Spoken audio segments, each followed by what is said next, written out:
उत्तर प्रदेश विधानसभा चुनाव के लिए गुरुवार को पहले चरण का मतदान हुआ। 11 जिलों की 58 विधानसभा सीटों पर हुई वोटिंग के बाद 623 उम्मीदवारों की किस्मत ईवीएम में बंद हो गई। वहीं ईवीएम, जिसमें गड़बड़ी को लेकर हर चुनाव में राजनीतिक पार्टियां मुद्दा बनाती हैं, लेकिन क्या सच में ईवीएम में किसी तरह की गड़बड़ी हो सकती है? आपके मन में भी इसे लेकर कोई संदेह है तो इस वीडियो के बाद दूर हो जाएगा। ईवीएम में क्यों नहीं हो सकती धांधली? चुनाव आयोग का दावा है कि मतदान केंद्रों पर भेजी गई इन मशीनों में धांधली करना मुश्किल है।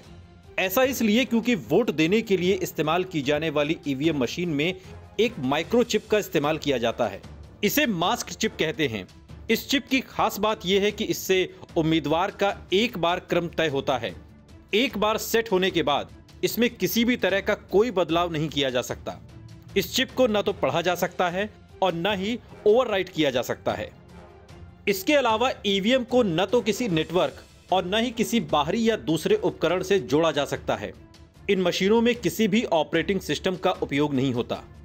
चलिए आपको बताते हैं कैसे काम करती है ईवीएम मशीन। हर मशीन के दो हिस्से होते हैं, एक बैलेटिंग यूनिट और एक कंट्रोल यूनिट। बैलेटिंग यूनिट के जरिए मतदाता अपना वोट देता है और कंट्रोलिंग यूनिट के जरिए पोलिंग अधिकारी मशीन को लॉक करता है।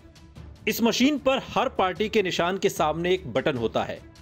वोटिंग ऑफिसर जब तक कंट्रोल यूनिट से बैलेट बटन प्रेस नहीं करेगा, वोटर बैलेट यूनिट से वोट नहीं डाल सकते हैं।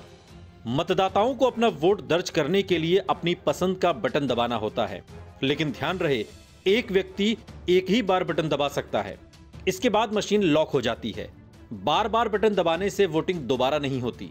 मतदान पूरा होने के बाद पोलिंग अधिकारी लॉक का बटन दबाता है। इसके बाद मशीन कोई डेटा नहीं स्वीकारती। मतदान पूरा होने के अलावा अधिकारी मतदान केंद्र में हमला होने की स्थिति में भी इस बटन का इस्तेमाल कर सकते हैं, ताकि जबरन डाले जाने वाले फर्जी मतों को रोका जा सके। एक ईवीएम में 16 उम्मीदवार दर्ज किए जा सकते हैं। अगर उम्मीदवारों की सूची इससे लंबी है तो एक और मशीन को साथ में जोड़ा जा सकता है। इस तरह से मैक्सिमम 4 मशीनें जोड़ी जा सकती हैं, क्योंकि ईवीएम की सीमा 64 है। वैसे अब तक इसकी जरूरत नहीं पड़ी है। इसके साथ ही एक मशीन में मैक्सिमम 3840 वोट दर्ज किए जा सकते हैं।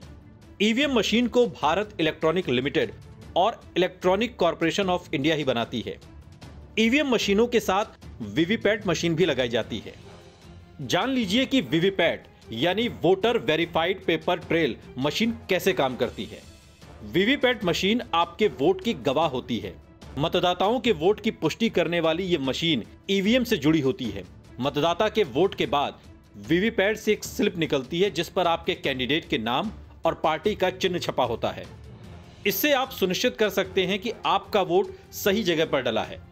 वीवीपैट से निकली पर्ची के बीच कांच की एक दीवार होती है। एक वोटर के रूप में आप 7 सेकंड तक इस पर्ची को देख सकते हैं। फिर ये एक सील बंद बॉक्स में गिर जाती है। चुनाव की मतगणना के वक्त किसी भी तरह के विवाद की स्थिति में इन पर्चियों की भी गणना की जा सकती है। पहली बार कब इस्तेमाल हुई ईवीएम? साल 1982 में केरल विधानसभा के उपचुनावों में पहली बार 50 मतदान केंद्रों पर ईवीएम का इस्तेमाल किया गया। ये एक टेस्ट फेज था। इसके बाद साल 1998 के चुनावों में 16 विधानसभा क्षेत्रों में ईवीएम लगाई गई। वीडियो पर आपकी क्या प्रतिक्रिया है, कमेंट सेक्शन में हमें जरूर बताइएगा। साथ ही देश और दुनिया की तमाम बड़ी खबरों के लिए देखते रहिए आज तक।